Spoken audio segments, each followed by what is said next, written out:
Hello, everybody, and welcome to the Fortress Comic News, episode 314. I'm one of your hosts, Chris, alongside my co-host, Mike. How are you doing today, Mike? Good. Doing real good. We have a returning guest on the show today. Hold on, let me get this right because it's on his website now.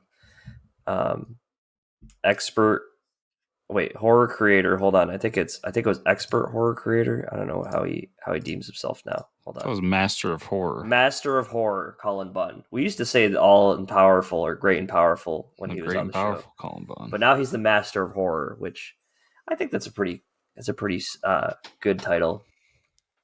He's definitely earned that one over the years. I like to call him 50% of the comics industry, Colin Bunn. Yeah, this dude, such a good dude. Glad to see him back in the show today. He's a machine. He's going back to Marvel, so we'll talk a little bit about that. Talk about some of the books it's hard to read comics and not pick up a Colin Bunn book because it's just everywhere. The man is all over the universe, all the universes. So looking forward to that. Just got back like an hour ago from seeing Evil Dead Rise. Going to talk about that. Pretty excited. Loved it. Absolutely loved it. Like 9 out of 10 on my scale. Honestly, not a 10 out of 10 because no Bruce Campbell. If you even had a small cameo, like Pizza Papa or whatever the hell he was in Multiverse of Madness, would have gave it a 10 out of 10. But no, alas, no Bruce Campbell. Sorry to spoil it for everybody, but he's not in it. And he said this several times. I just thought it was a Bruce Campbell thing. Yeah, he retired from ASH. Yeah. But we'll talk about it in a second. But I guess we'll get into TV. Kind of TV, but before we start, do you ever watch that show Impractical Jokers? Yes. Yeah, I remember. I've seen some episodes. They're good. Oh yeah, so it's a fun nonsense show. Mm-hmm. One of the most recent episodes had Bruce Campbell in it, and spoilers, everybody. But the punishment was that the guy had to be Bruce Campbell, like doing scenes from Evil Dead. Oh my god! But of course, they went over the top with them, yeah, it's really good. Amazing. That's amazing. Damn, I gotta watch that episode. I just love Bruce Campbell. He's awesome. He does I don't even know these things are announced. I've talked about this before. You go on his website and he just has an evening with Bruce Campbell where he does game shows and shit, trivia. He's just the man. Yeah, it just seems like a cool dude to hang out with. Mandalorian season finale, dude. I'm still behind. I'm gonna try to catch up tonight, actually, but I know I want to hear it from you because I didn't realize it was already the season finale. But what did you think? Yeah, so we didn't talk about last week either because I didn't watch it. But so last week was the episode that finally tied in that filler episode that everybody was bitching about. Yep. Basically, that episode was to establish that this one character was super evil. Okay, gotcha. Because she comes back to turn on everybody. Mm-hmm. It was a really good finale. I'll say and it's a criticism I had all season. The green screen in this season is real. Yeah. It's everywhere. Damn. It doesn't take away from it personally. It's just I think I'm getting to the point where I really notice it. Yeah. But yeah, it was a great battle sequence. It ties things into episode 7, 8, and 9. General Hux comes back in this. Wow. Yeah. We get our first real tease of Thrawn in an actual show or movie.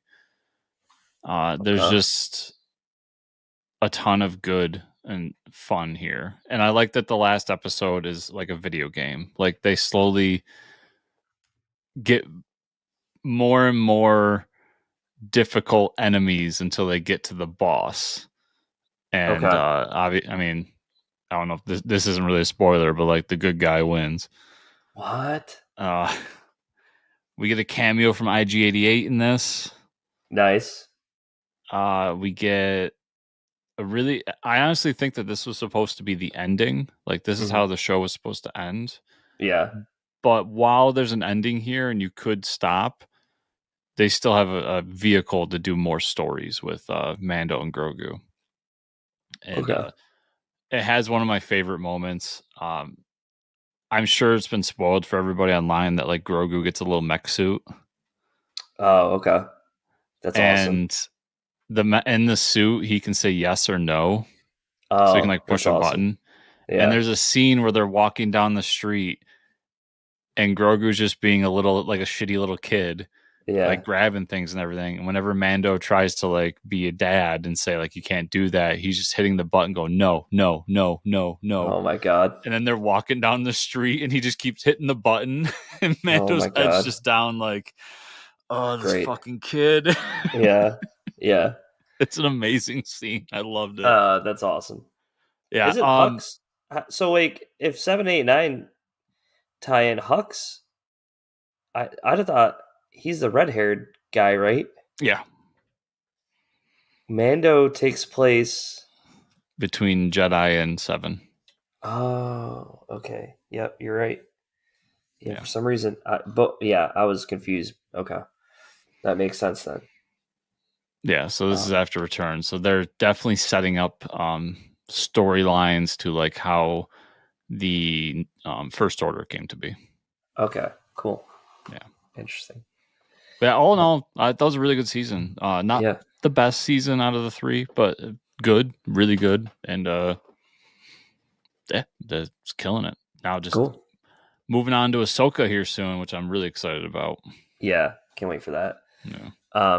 I did see at the theater today that they're bringing back Return of the Jedi for its anniversary on April 28th, I think, to the theaters. Yeah, I was thinking about going. They got a cool new poster for it. I mean, if they're bringing back the CGI'd version, it's like, come on, bring the original. I think that I haven't looked it up, but there's got to be a big anniversary coming up. You know Yeah, what I mean? And I right. think when that happens, we'll get the original cuts because now, well, there's two things holding it back. One is that Fox owned A New Hope. Yeah, Well, Disney owns Fox now, so that's not an yeah. issue.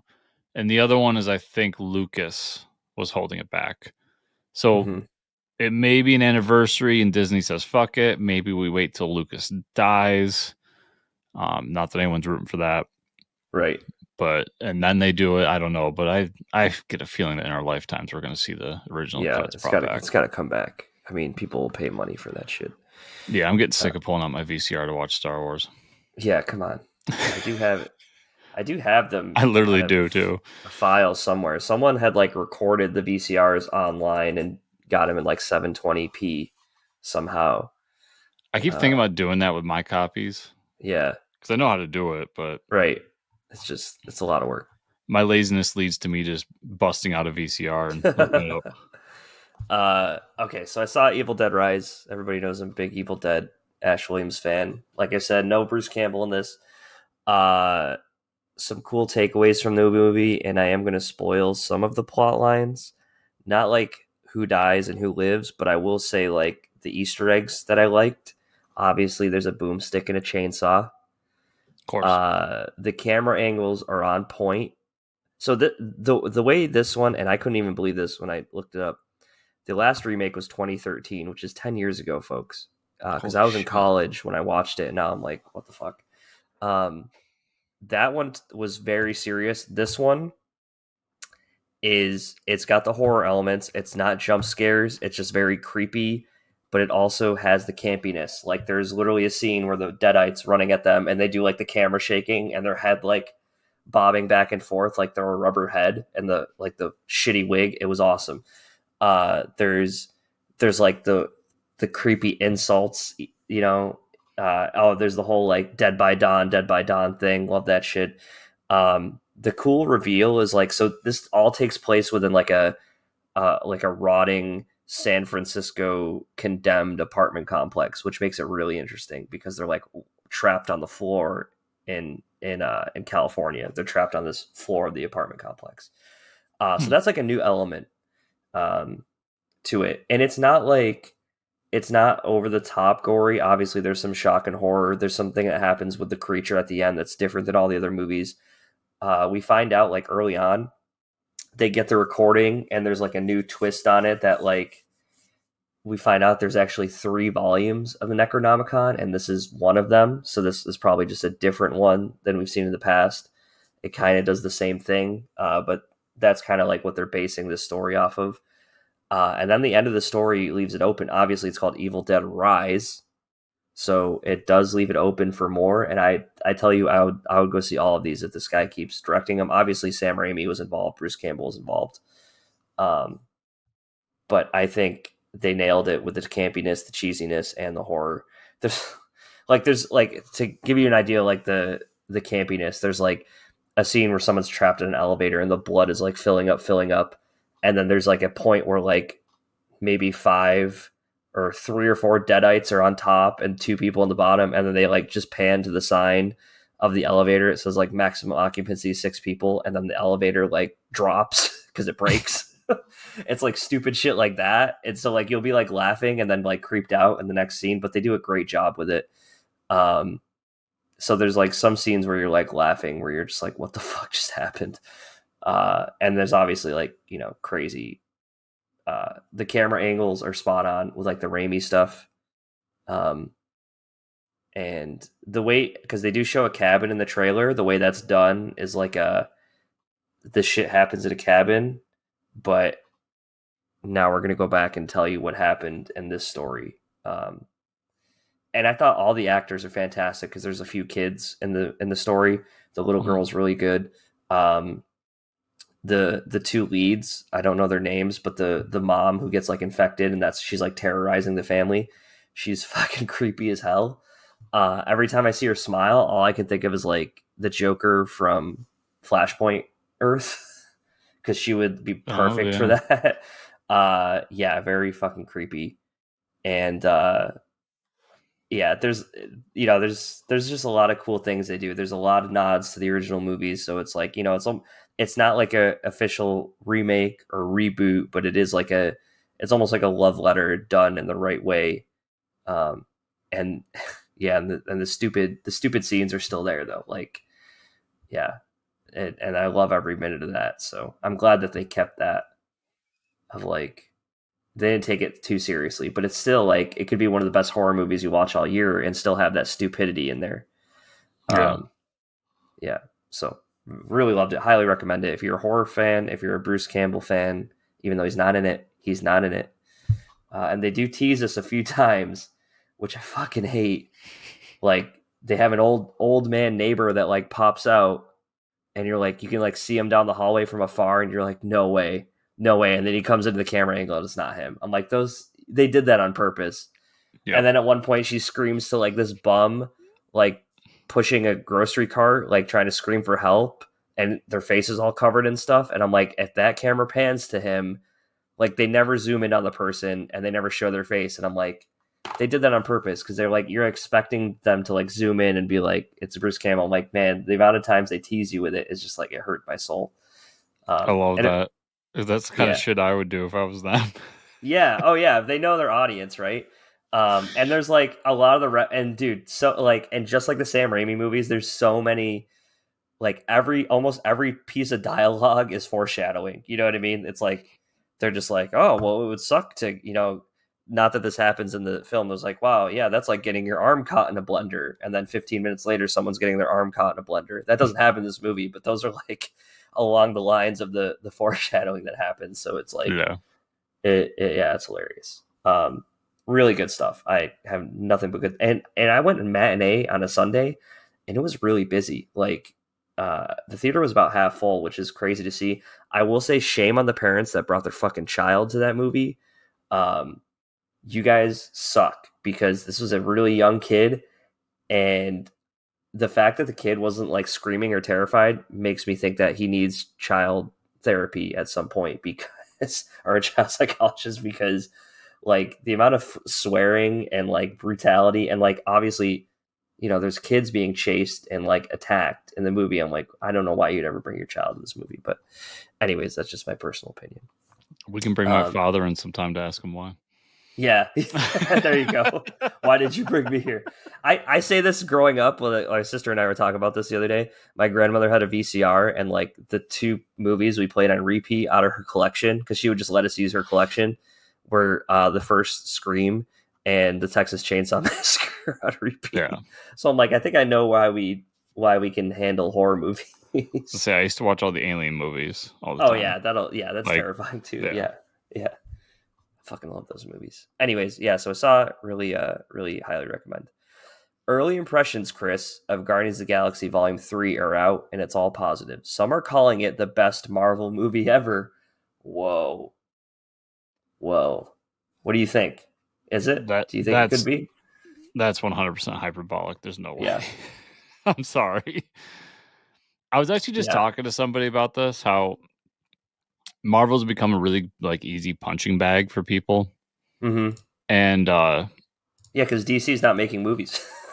well, no, it's just Yeah. when you're the most popular thing in town, like Oh it's yeah. cool to be the hipster who doesn't like it, Yeah. Right. And I know people are Chris, gonna get mad at me about this, but whatever. I'm looking at right, you, so Christopher Nolan uh or but whoever. it's become really easy, and then me and my friend were like going through and really discussing like the Phase 4 Marvel movies and like what everything has been, and Yeah. what my issues have been with certain movies and his issues and blah blah blah.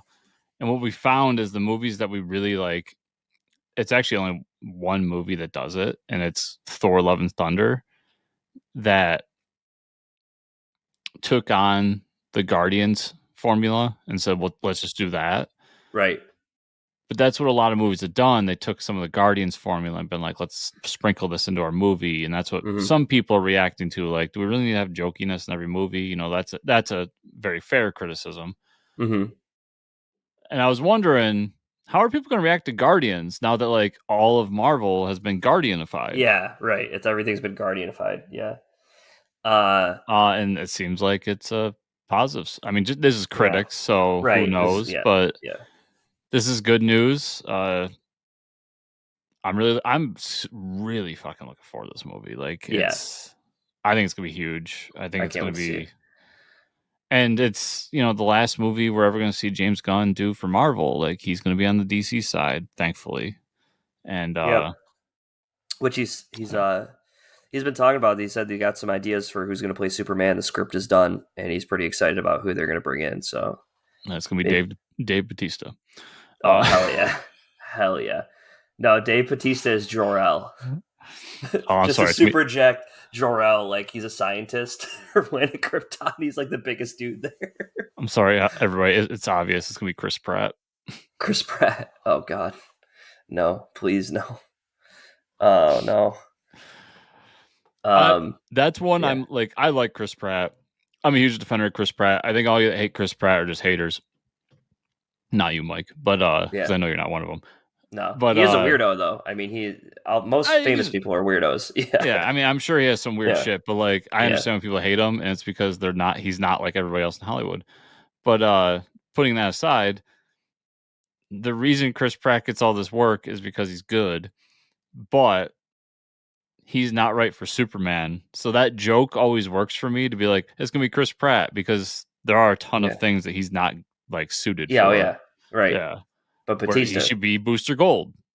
yeah, Booster Like Gold would that's be what great. he's Sir. suited for. Yeah, Yeah, yeah, but and you need a young actor up and coming to play Superman, almost like that dude who played Elvis. I don't even know his name, but I oh, you can mean the almost star of Yoga Hosers? was he? Oh my god, he was in Yoga Hosers. Holy shit, dude! How did I forget about that?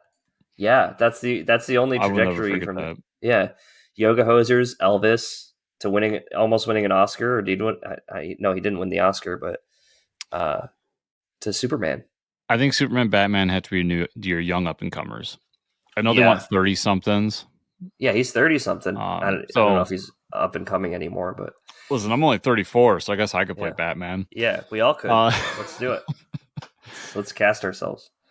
but those are the roles. Keep them young, keep them up and coming. People we don't know.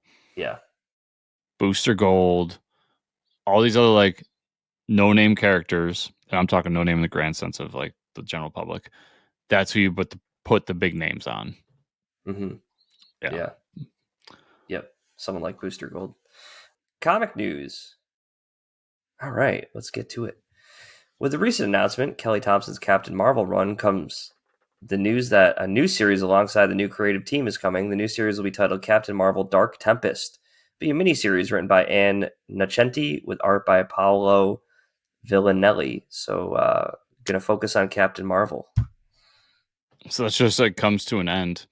Oh, comes to an end. Kelly Yeah, Thompson's Captain Marvel run comes to an end. I write the yeah. script, everybody, and I Yep. fucked that up, not Mike. It's all good. It's all good. I just read like a blabbering idiot on a news anchor, so I just read Yeah, the words that are.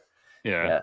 I put the teleprompter up. Mike just says But we know Kelly Thompson's stepping away. But the new thing is we're getting something called Dark Tempest, which I have no idea what it is. Yeah, and Nocenti hasn't written for Marvel in a little bit. Yeah. But Paolo Villanelli, Yeah. I believe it's she, is doing Star Wars Bounty Hunter. So all of you Captain Marvel fans, you're in for some awesome art because she's a Nice. really great artist. But Nice. yeah, not for me. An MCU creation is coming in comics this summer with Moon Knight 25, which will be an oversized 70-page issue. Wow. 70 pages, interesting. That character is Layla Al-Fowley, who was the Scarlet Scarab in the Disney Plus series Moon Knight. But it doesn't end there. She'll then co-star in a new miniseries with Moon Knight titled Moon Knight: City of the Dead. The miniseries will be written by David Papose, nice, with art by Marcello Ferreira. Awesome. David Papose getting some more Marvel stuff. Yeah, some print Marvel stuff because he just announced a bunch of Marvel Unlimited crap. Yeah. Good for him. That's awesome. I'm down for more and more Moon Knight. Give me more and more Moon Knight. I don't care how I get it. Just feed it directly into my veins. I'm down for this. 70 pages is interesting. I don't think I've ever seen 70. I've seen like the 64, 32, 64, 108. I think 70 is Marvel's standard oversize. Is it? Okay. For like their quote unquote like anniversary issues. So 25, 50, 100. Mm-hmm. Or when they decide to care about legacy numbering and do the 850, 900, so on. Yeah. Once in a while. Yeah. So it'll be the main story, a backup story. Probably somebody will come in with a guest spot. But interesting because Scarlet Scarab does exist in Marvel. Mm-hmm. It's just that Layla Elafoy doesn't exist in Marvel. Okay. So, I'm down. I liked her character in that series. So, interesting. Bring it. Speaking of legacy, Marvel has announced their next issue 1000 with Marvel Age 1000, number 1000. This oversized one-shot will feature stories from characters across the Marvel universe. Much like Marvel number 1000 did years ago, the creators attached to this project include, but are not limited to, J. Michael Straczynski, okay, Jonathan Hickman, okay, Ryan Stegman, Dan Slott, Jason Aaron, Mark Waid. That is like the Royal Rumble of heavy hitters. So that's a murderer's row. Oh my god. We can assume that these stories will set up future storylines in Marvel 616. Yeah, you don't pick these big dudes just for a random celebration book. You know what I mean? You pick these dudes to set up a universe. Holy shit. Yeah, like Straczynski comes in and out, so he'll probably be the setup. Yeah, right. Hickman, it'll be whatever he's doing. These two books he's got coming out, they're weird, and my feeling is still something Ultimates. Like that's got to be coming. Mark Waid is the name you throw in there to add credibility. Yep. No offense to anyone here. Dan Slott, probably a Spider-Man story. Yep. And my feeling is that Stegman's drawing that story. Yeah, probably. Jason Aaron is whatever he is going to be doing after Avengers and Punisher's over, which my gut tells me is Daredevil. Let's hope. But to all the people out there, all the Marvel haters, and you're not wrong in this one, we don't want to know how they got to issue 1000 because they didn't. They just made it up. Like, I understand this. This is not like the third time we've done this. Yeah, right. Where do they get 1000 from? Yeah, it's just crazy. Let it go. Yeah, we know they messed up. Yeah. It's crazy to me they have meetings and they're like, we're not even close to 1,000. They're like, we'll just say it's 1,000. Does anybody Ugh. count? Yeah, we're like, Did oh, you we see how count. many issues of Action Comics 1000 DC sold? Fuck it, just put a Yeah, 1000 on it. yeah, just put a 1,000. Yeah. It was announced this week that Comixology run Marvel Comics app is shutting down this June. All purchases can be moved over to the Marvel Unlimited app before the MC app is shut down. As far as we know, you will still be able to purchase Marvel Comics in the base Comixology app after this. Interesting. So no more Marvel Comics. It's going to Marvel Unlimited, and now we just buy them through Comixology. So I always interesting. thought it was weird that Marvel had their own app that was run by Comixology that Yeah, was the same exact interface as Comixology. yeah. There must have been some weird interface. There must have been some weird like agreement that they couldn't stop it yet or something. I think there was probably an agreement of some sort, a contract Mm-hmm. that stated like do this until this date, and this is the date in Yeah. question, in my opinion. Yep. And Marvel and DC know that there is a future where print comics are either slim to none, or the only print comics we get are like very rare, like deluxe hardcovers or something. Like that's, I'm not saying it's coming tomorrow, but like 10, Mm-hmm. 20 years from now, 100% that age is coming, everybody. Yep. So they need to set up their own home base. And it wouldn't shock me if you see Marvel Unlimited and what's DC's called? DC Infinite, I think. DC. Yeah. Yeah. Uh, DC. Yeah. but it wouldn't shock me if you see in the next couple of years them set up some sort of thing where you can buy DC and Marvel comics on those apps. Yep. And we get like multiple apps for everything. And then somebody's going to step up, whether it's Global Comics or one of these other ones, to be like the other comics app that has like Yeah. Image and IDW and everything. Yeah. That would be nice. Speaking of Image, it's publishing a new series from video game legend Cliff Bleszinski, everybody. If you're a fan of Gears of War, well, here we go. Who is known for games like Unreal Engine, or is it Unreal Tournament, right? And Gears of Yeah, War. The new series is called Scrappers. It will be a sci-fi adventure that follows stray dogs as they fight against a totalitarian force in a post-apocalyptic domed city, probably doomed as well. The series will be co-written by Cliff alongside Alex DeCampi with art by Sandy Jarrell. We know that Cliff is a cool story builder. I mean, look at Gears of War. I'm a huge fan of Gears of War. I played every Gears game, I believe. I I love think, Gears of War. yeah, I played them all the campaigns. Uh, I'm excited for this. This is pretty cool. I am too. It's really funny because on the video game stuff I listen to, Yeah, it started popping up like, what happened to Cliff? Like, where's yeah. Cliff? Where's Cliffy B at? Yeah, And I want to send them all this article. I actually have a direct line to one of the shows and send it to him and be like, I found Cliffy. yeah. Here he is. This is where he's been. But this sounds cool. I like the art style for it. If you check out the preview pages, I think comicbook.com had them. Mm-hmm. And it's, it's just fun and weird enough that I'll check it out. I think it's Yeah. 6 issues too. So, Yep. yeah. Yeah, I think that's awesome. I'm glad that he's getting involved with comics because we know he can create good stories. Yeah. I mean, Cliffy's a OG in the video Yeah, games yeah, industry. he's been around. He's been So, around. What did we read this week? you skipped Comic. over one. Oh shit! Hold on, I did skip over one. IDW announced something this week. Oh, let me go back. Hold on. You can just run with this one. Well, there's no creative team attached to it. So, Yeah, IDW announced this week that TMNT will be crossing over with Stranger Things in a new comic series. They did not nice. announce a creative team or storyline attached But they to the announced book. that bitchin' cover though that you sent me this week. Couple The of bitchin' cover. covers. Oh, I didn't see the other ones. The one was like the upside down. The turtles are in the upside down, and the Stranger Thing kids are on the top. It's a weird crossover, but it could work. I think, right? Like,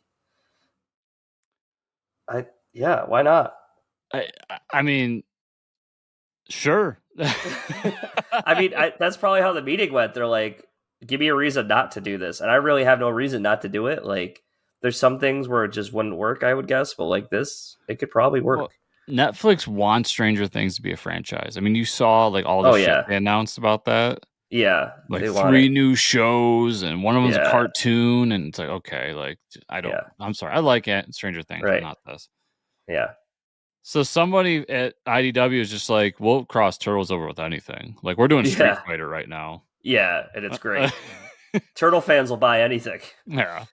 and they're like, well, we got Stranger Things, and yeah, that's all we got. I'm pretty sure like we're the next one we'll see is like Star Trek, Ninja Turtles, and Star Trek. I don't think they've done that one yet. Yeah, and IDW owns that one. And I'm Yeah, trying to think of what else IDW owns. It's like it's yeah. Mass Effect and Dragon Age. Have they done Teenage Mutant Ninja Turtles with Rick and Morty? Because they've definitely done That would be interesting. yeah Rick and Morty, TMNT. Yeah, but that cover, the A cover, is Mm-hmm. amazing. Yeah, it's really good. There's a variant cover by, I'm going to zone on his name, but it's the Jurassic League writer Mm-hmm. who did that Dual Power Bomb and Wonder Woman, Dead Earth. Yep. He's doing a variant cover. It's phenomenal.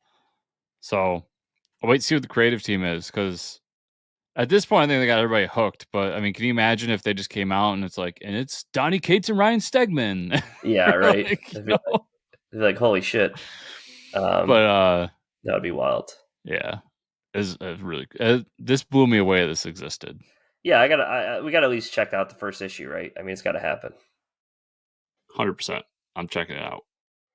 Um, all right, now we can talk about what we read this week. So first up, Kickstarter book. I got mine in the mail. You probably got yours. I have Weapon not Brown gotten is mine back. yet. I got my Aftershock, Weapon Brown Aftershock.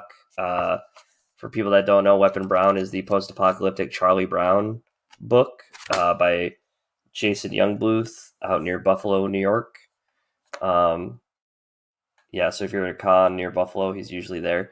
This book's amazing. It's like, black and white and red, kind of like Sin City style. Loved it. It's a return to the series. These characters are great, so that's always fun to read. Yeah, I'm actually thinking of going to Nickel City Comic Con in Buffalo, and I believe he's going to be there. Yeah, he will, and he will be there. So, Dceased, War of the Undead Gods, number 8. It's Tom Taylor and Hairsign on the art. Very cool. I think very cool ending where Damien sacrifices himself using the life equation to take out Erebos, who's like the god of darkness, whatever. He gets like this cool white bat suit and looks like Nemesis for a few panels. And then he sacrifices himself. And I mean, I don't really care about Damien in general, or any of the Robins, to be honest. But yeah, I thought it was a cool ending. It's funny to see like Dark Side in the background, like hanging out. Everybody like, yeah, we're buddies now. Yeah, so I thought it was an interesting issue. I loved this finale. Yeah, I mean, it didn't like do anything stupid. It wasn't like this long overarching explanation, so that was good. Well, I love that Damien's sacrifice, like they showed that they foreshadowed it back in the first volume, Mm-hmm. where it's like Batman doesn't die by a virus. That's not how Batman's supposed to die. He's supposed to die Right. spectacularly, saving the universe. Yep.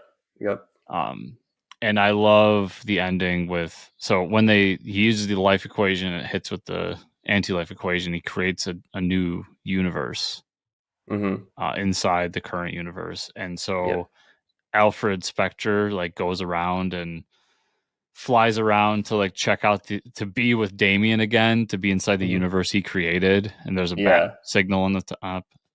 Dude, Yep. I almost lost it. Yeah. It It was was awesome. it was heartbreaking, and I loved it. Yep. Yeah. It was really Tom Taylor, man, can write a book. That's for sure. Yeah. I'd like to see more of that shit. Superman 3, Williamson, and Campbell. Yeah, you get the team. There you go. Chris with his DC books. Luthor and Superman take down the new parasite. We finally get Superman after they, figure that out. He agrees to work with Luthor and gives him a watch, like one of the Jimmy Olsen communicator watches while he's in jail. So, he's gonna sideline him while from jail. On like he's like, there's gonna be more villains that are coming after me, and you need to help out. So, I thought those first few issues have been good. It's been an interesting book. It's fun with like the conversations between Superman and Lex Luthor, I think is pretty cool. So Yeah, this is a fun book. yeah, Like, you get zombie Superman that's like not completely zombified yet. yeah, So and I like the fun Superman where like the way he takes out Parasite is really interesting. Like, it's not just yeah, punchy. It's, you right, know, I care about you and right. I don't want you to die, but here's how we can both be happy kind of Mm-hmm. solution. Mm-hmm. Yeah, it's a Agreed. fun book. Batman Superman World's Finest number 14, Mark Waid and Dan Mora. Uh yeah, so this has been like the investigation from last issue of like who's killing off billionaires. But it's basically Dr. Ivo is the one who's replacing billionaires with cyborg versions. And wants to replicate the metamorpho powers so it can't be traced. And then he gets in a fight with Superman. So pretty interesting. Dr. Ivo, him showing up, creator of the Omax, right? I believe, I or Metal believe Men. I so. think it's Metal Men. It might be Metal Men. But yeah, I think either way, it's a cool storyline. I like what Mark Waid's doing in World's Finest. These stories are a lot of fun. I didn't get a chance to read this one. Oh, okay. I'm a huge Yeah. Metamorpho fan. The Chemical Man is like, yeah, I love that shit. Uh, The Forge, number 2. This is Greg Rucka and Trotman on the art. This is the book about the mech pilots. Um, there's a lot of plot exposition in the first issue. The second one is they crashed on the planet with the mech pilots. It basically turns into Tremors because there's like these sandworms that they're fighting. And then apparently they find an empress, which is like the hand of the or one of the witches of the empress. The empress like rules the universe or whatever, and then these like powerful witches work for her. Well, there's one that's been marooned on this planet and basically says it's not the worms you have to worry about, it's the people that live on this planet, and apparently their whole race of people that are trying to kill everyone or take over the the galaxy or some shit. So interesting. I'll keep reading it because I like giant robots fighting stuff. So, but there is more to it. It's pretty cool. Mike's a simple man with simple pleasures, everybody. Yep. Yeah. Um, Rogue Sun 12, Perot and Abel on the art. Man, I forget what they call this whole series, Black Mask Productions or whatever, the whole universe of all these books. But after The reading this, I'm like, massive verse. massive verse. I'm like, dude, I wanted to tweet it. I don't know who. I don't even know who to tweet at because like Ryan Perot is writing this one. You got Kyle Higgins on the other one. Who do I tweet at to be like, guys, just fucking put a stamp on the book so you know what is what. Like, just stamp these books, like to Higgins, know. he's in charge of the whole thing. Okay, I'll be chatting with him. No, but that aside, I love all these books. I just upset that I don't know which one's which. So Rogue Sun 12, we get the big fight at the school dance, was fun. Kid give the guy who's piloting the Rogue Sun gives over his body to the ancient guy in his head that's been like coaching him. Now he won't give it back after he's like helped him defeat the villain. He's like, no, he's like, I'm gonna be the best version of you. And then another big bad shows up at the end that looks like some other type of armor. Uh, Another big villain. So um, yeah, it's still a really good book. I picked it up. Hitomi, I have not read it yet. okay. Hitomi number 5, HS Talk, Isabella Mazzanati on that book. I think it's the last issue. Don't know if they're going to do another follow up series. It was a good final issue. Hitomi, she's the samurai in training, goes to the palace to kill the emperor. Ends up killing the emperor's son, and then the samurai trainer shows up and is like trying to save her because he's like, once you do this, you can't go back. So he like gets her out of there, and they run away together. And that's kind of where it leaves off. And then I finally caught up on Nemesis Reloaded, issue 4, Miller and Jimenez. Good issue. Issue 5 is the conclusion. And he's about to find some secret about the U.S. Some about the secret U.S. best kept secret in the U.S. about a president or some shit. I don't know. We'll see in issue 5, I guess. You seem like there's this island. Yeah. Yeah. Right. Oh my god. But no, that's what I had this week, Chris. A few from last week that we didn't talk about. Mm-hmm. 007 for King and Country number 1. This is the follow-up Philip Kennedy Johnson James Bond book. Yep. I really liked it, but just for everyone out there, like it's literally a direct sequel to the last series. So it's literally like where this starts is where the last one ends. So I don't think it's a good place for people to start. Okay. But I did enjoy that first series. So if you are interested in James Bond and like Philip's work, check that out. Batman Inc. #7. Basically, they defeat Professor Pig. There's a really cool moment in here where Ghostmaker finds all the villains that Professor Pig had, and then calls the Bat family and says like you can take them, but warns Nightwing like, listen, I promised Bruce I would live by, or do this by his code, but me and you know damn well that like they're gonna get out and kill more people. So if I see them on the street again, I won't hold back next time. Which I thought was like a really interesting moment for Ghostmaker to take as lead of Batman Inc. Yep. And then Barbaric #3, which is just another awesome, gory, fun barbarian book. Like everybody should be checking out the Barbaric series. Oh hell This yeah! is Barbaric Hell to Pay #3. Hell to Pay, yeah. So on to this week. Order and Outrage #2. This is the Jim Starlin Rags Morales sci-fi book. Really like this issue. Kind of gets more into the actual characters as opposed to the world building. You know how comics work. You world build, then you get into character moments. Right. And we get two characters, one on both we met in the first issue, obviously, but we get one on this planet that's trying to figure out in this more like primitive world and how she's going to get by, and one that works for this not the empire thing that's learned that she's the bad guy essentially and tries to flee. So really enjoying this, and the art's good. Oh yeah. The Expanse Dragon Tooth #1. So as somebody who's never watched or read any Expanse stuff, this is my first dip into it. It's good. It's like military sci-fi. And yeah, like there's just a lot of like intergalactic politics throughout this. Apparently, I mean, people who know the Expanse are going to think I'm dumb, but like apparently there's a giant crater on Earth. Okay. There's different civilizations on Mars and Uranus, and there's all these space pirates and shit. And the space pirates are attacking the transports from Earth because they have soil, and apparently Earth is the only place that can grow food. So interesting. I'll keep with it. But as a first dip into the Expanse, it was good, not great. Cool. Hey, Mike, speaking of a Massiveverse book with no Massiveverse Oh sticker. yeah, here we go. No One #2. Yeah. Yep. I really like this issue. It digs deeper into basically months after where the last issue ended. The police chief who was shot in front of his kid and his kid was killed comes back. They find out that the No One murders are continuing, and they've attacked one of these coaches.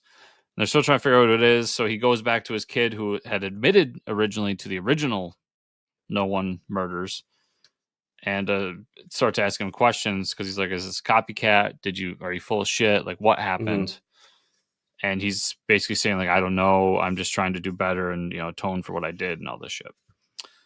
And then we get some politician who tries to rope in the police guy, who's the father of the two kids, and get him to help him with this like struggle to find No One and everything. And he decides instead he's just going to retire. So as he gets up on stage, he goes, "Effective immediately, I retire," and that's how the book ends.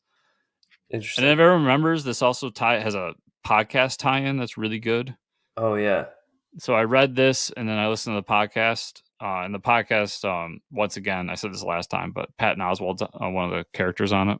Yeah. And what I like about that is the first one set up the original No One murders and like what happened and what led to that moment before the book. The second one just expands on moments in this book. So like they do an interview with that police chief who's one of the lead characters. Yeah. They talk about the murders you hear in this book more in depth. Like it's just kind of it's the Big Mac sauce on the Big Mac. You know, I like it got you. adds that little Yeah. extra. So Cool. this is one I had met the creator at shit. Oh, I got Terrificon last year, and he's a friend of the show, Joseph Schmelk, Yep. and he works for Scout Comics in an editorial role, but he has this book coming out from a publisher I'd never heard of called CEX, and it's 7 Years in Darkness. Okay.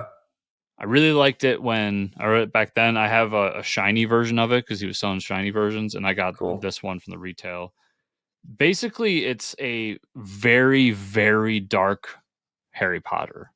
Oh, nice. There's this school where kids go to learn magic, but it's the school of dark magic.